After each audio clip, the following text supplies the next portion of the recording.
Baiklah, untuk itu sebelum kita dengarkan paparan dari Pak Min, saya persilakan kepada Pak Tito Loho untuk memberikan paparannya. Monggo Pak Tito. Oke, terima kasih Bu Sarah. Jadi tema hari ini akan kita fokuskan lebih kepada tema komunikasi untuk marketing. Karena apalah artinya bisnis kita kalau kita bikin produk yang enak, kita bikin produk dengan resep yang luar biasa, dengan bahan kelas 1, tapi gagal mengkomunikasikannya, gagal memberitahukan keenakan dari produk kita, gagal memberitahukan daripada bahwa produk kita ini kualitas bahannya luar biasa. Nah, itu yang akhirnya disebut barang kita jadi mahal, barang kita biasa aja, karena apa yang kita spesialkan ini gagal tersampaikan ke benak calon konsumen kita. Untuk ini maka saya akan share ya, ada share-nya di sini, sebentar saya share. Mengkomunikasikan. Nah ini. Keluar, ada Bu Sarah? Ada ya? Ada ya? Ada, ya. Oke. Oke, di sini saya kecilkan dulu.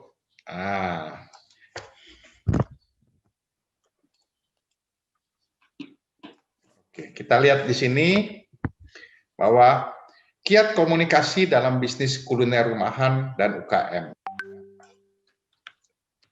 Ini ada kisah sedikit nih, mungkin tapi ini yang sering kita rasakan ya. Password Wi-Fi-nya apa?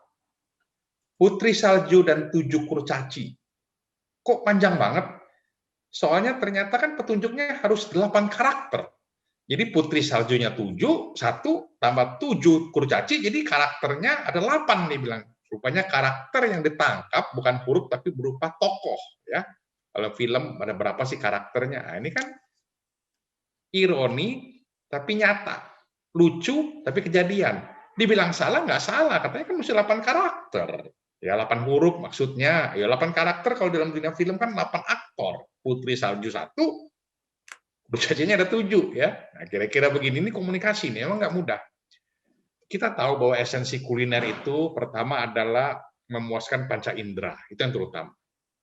Mata melihatnya menarik ya, mengecap, lidah merasakannya asin, asam, manis, pedas, lezatnya pas ya. Kemudian hidung bisa mencium aroma gorengan ya, aroma bumbu, aroma lada, spicy ya, itu betul-betul menggoda ya. Kalau bakar sate, ikan asin pun demikian nikmat aromanya. Kemudian mendengar ya kriuk-kriuknya, kalau kata Pak Mindiarto, kalau makan sensasi kerupuk, kacang, sayur seger itu juga kalau dimakan salad itu kan ada bunyi seger gerak gitu loh ya. Kemudian merasakan ya, meraba, entah itu pempek, risol, ikan bakar, ada rasa sentuhan kekenyalan dan lain sebagainya ya. Semua tadi itu kan harus dikomunikasikan ya, sehingga timbul namanya brand royalty, increase sales meningkat, referral itu artinya direkomendasikan orang, produk loyalty ya, increase donation, loyal customer, repeat purchases. Inilah tujuan daripada komunikasi yang baik, yang terdelivery daripada value-value bisnis kuliner kita akan menimbulkan dampak yang luar biasa ya, mulai dari kesetiaan kepada produk kita, maunya belinya minumnya aqua, air mineral maunya aqua. Kalau martabak itu maunya martabak bulan purnama, martabak Bangka. Kira-kira gitu ya. Kalau roti Holland Bakery katanya gitu. Nah, itu buah dari komunikasi itu. Ya. Apa sih yang bisa kita lakukan sekarang dalam mengkomunikasikan? Yang paling murah dan mudah adalah lewat sosmed. Nah, ini penting ya. Jadi kalau masih belum fokus di sosmed, maka sekarang harus difokuskan ke sosmed. Karena inilah yang paling mudah dan paling murah dan paling cepat. Dan ternyata bukan sekedar murah, mudah, cepat. Kan kalau paling murah dan mudah itu kesannya kita nggak mau keluar duit atau nggak ada duit. Bukan. Ternyata murah, mudah, cepat, dan inilah hanya satu-satunya yang paling canggih saat ini. Jadi yang paling canggih saat ini jalur pemasaran, jalur komunikasi itu adalah sosmed. Dan kebetulan itu paling mudah dan paling murah. Nah, jadi wajib ya. Jadi kalau masih belum menguasai sosmed, masih belum tahu cara makainya, nanti Bu Sarah akan praktek TikTok-nya pempeknya Bu Sarah ya, namanya apa nanti kita dengarkan Bu Sarah. Nah, kita akan lihat bagaimana sosmed ini Memang sangat canggih. Jadi sosmed ini bukan karena kita nggak mampu ngiklan di TV, nggak mampu ngiklan di koran, bukan. Karena inilah adalah salah satu yang tersedia sekarang dan murah dan mudah. Ya. Ini contohnya nih. Komunikasi. Ya, komunikasi merek. Kopi tanpa merek 5.000. Dikasih Starbucks jadi 40.000. Nah, ini kenyataan. Kenapa bisa begitu? Karena berhasil mengkomunikasikan mengenai suatu value yang namanya Starbucks. Dikomunikasikan. Value kalau Starbucks itu nggak pakai merek. Kita kasih tahu habis-habisan bahwa kopi ini kopi Starbucks. Kopi ini sama persis kayak Starbucks. Tapi kalau tidak berhasil mengkomunikasikan, orang nggak mau, tetap aja dibeli dengan 5.000. Tapi kalau mengkomunikasikannya dengan branding, taruh logo, ya, nah jadi 40.000. Jadi branding, labeling, logo, termasuk menaruh dengan dia punya izin BPOM, izin standar nasional Indonesia, ya ISO, itu juga satu bentuk komunikasi. Jadi komunikasi itu nggak mesti berupa teks, nggak berupa suara, nggak hanya berupa video, tapi keberadaan satu logo seperti ini pun adalah bentuk komunikasi, khusus dalam bisnis kuliner. Ini kita lihat komunikasi unik. Nggak usah banyak gambar. Kasih telur satu yang berbeda dibanding telur yang lain, itu satu wujud komunikasi ini, memberitahukan teknik, memberitahukan bahwa kita unik. Jadi kalau ada kita berikan, misalnya kita mau jual es kacang, katakanlah gitu. Tidak harus es kacang itu ditaruh, es kacang difoto dengan berbagai sudut, tapi taruh aja es kacang itu di sebelah yang garing-garing, goreng-goreng, atau yang pedas-pedas, ya, maka es kacang itu akan menonjol dan menggugah rasa orang pengen beli es kacang itu. Nah, karena itu yang keunikan. Jadi melalui gambar, visual, idenya adalah menampilkan keunikan. Itu wujud komunikasi juga. Nah, apa yang kita dapatkan dari gambar ini? Ya, bahwa si pembeli ini menunjukkan dia cermat dan memperhatikan kualitas. Ini ekspresi yang kita dapat dari sekian banyak barang. Dia memegang barang yang sama, tiga-tiganya adalah sama, dan dia memperhatikan bahwa ini barangnya apa sih labelingnya, matanya tertuju. Ini adalah ilmu komunikasi, menunjukkan bahwa fokus, ya, komunikasi, bahwa dia juga fokus gitu loh, melihat cermat akan kualitas, ya. Nah, ini only for you. Gambar seperti ini mengkomunikasikan dengan sangat cerdas juga. Hanya untuk Anda loh. Ya, dikasih kosong gambar sebelahnya, lalu tangan dengan menaruh barang di nampan gitu ya. Ini mau menunjukkan bahwa ini produk ini, kualitas ini, serving ini hanya didedikasikan untuk Anda spesial dengan segala upaya saya. Itu bahasanya, ya, tanpa perlu memperlihatkan proses. Waduh, aku proses gorengnya begini loh, rebusnya begitu loh, nggak perlu. Cukup dengan pakai celemek, bawa produknya, taruh dengan sajikan seperti itu, udah menunjukkan bahwa produk ini adalah kita dengan segala upaya terbaik hanya untuk Anda. Nah, ini tadi, aduh, gambarnya ketutup di sini ya. Ini mau menunjukkan betapa makanan ini sangat luar biasa ya. Nah, ini contohnya. Ini momen indah. Dia memberikan momen indah ya. Bahwa momen indah ini dengan roti, kue, dan minuman simpel aja ya. Tapi menunjukkan bahwa momen indah, bahwa makanan kita, kuliner kita akan menciptakan suatu momen yang indah bagi Anda. Ya, simpel aja, foto dari atas gitu ya, nggak perlu unik-unik. Nah, ini dengan wadah keranjang, mungkin kalau Anda ingin mengkomunikasikan bagaimana kualitas produk Anda, raw material, bahan Anda, bisa ambil contoh seperti ini.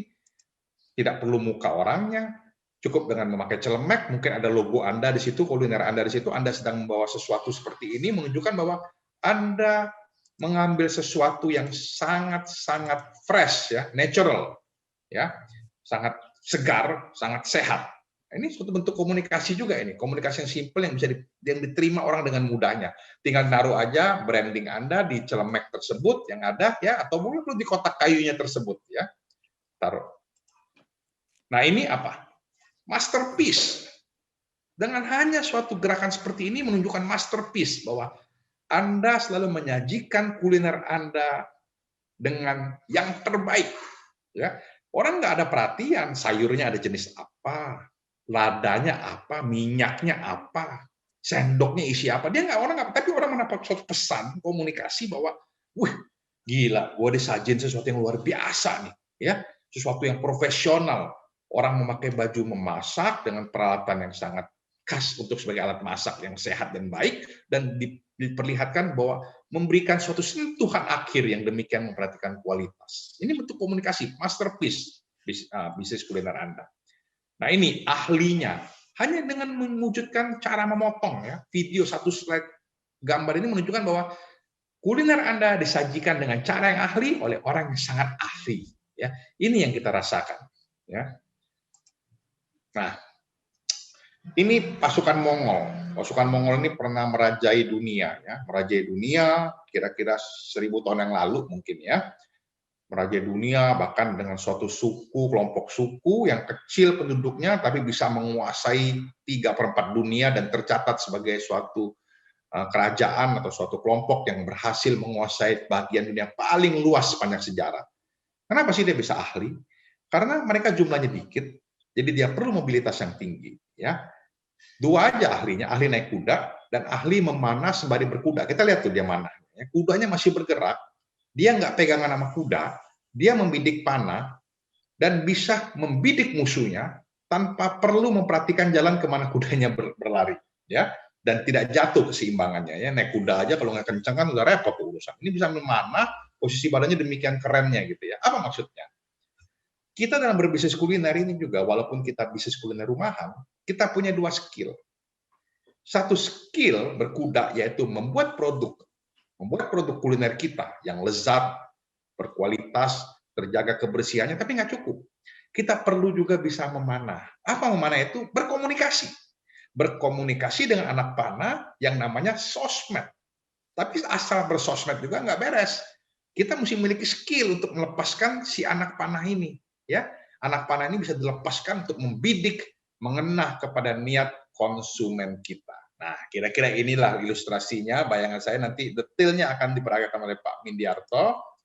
Kira-kira itu yang saya mau sebagai pengantar dari saya, supaya bisa memberikan masukan dan wawasan kepada Bapak-bapak dan Ibu-ibu sekalian pada hari ini, menggugah bahwa komunikasi bukan masalah hanya teks. Komunikasi bukan hanya semata karena kita bicara, komunikasi bukan hanya semata kita merekam video, tapi komunikasi itu adalah sebagai wujud totalitas kita untuk mengkomunikasikan, menyampaikan pesan-pesan kepada calon konsumen atau konsumen kita, agar bukan saja mereka mulai mengkonsumsi produk kita, tapi juga mereka merekomendasikan, mereferalkan, menyampaikan kepada orang lain value-value yang kita miliki.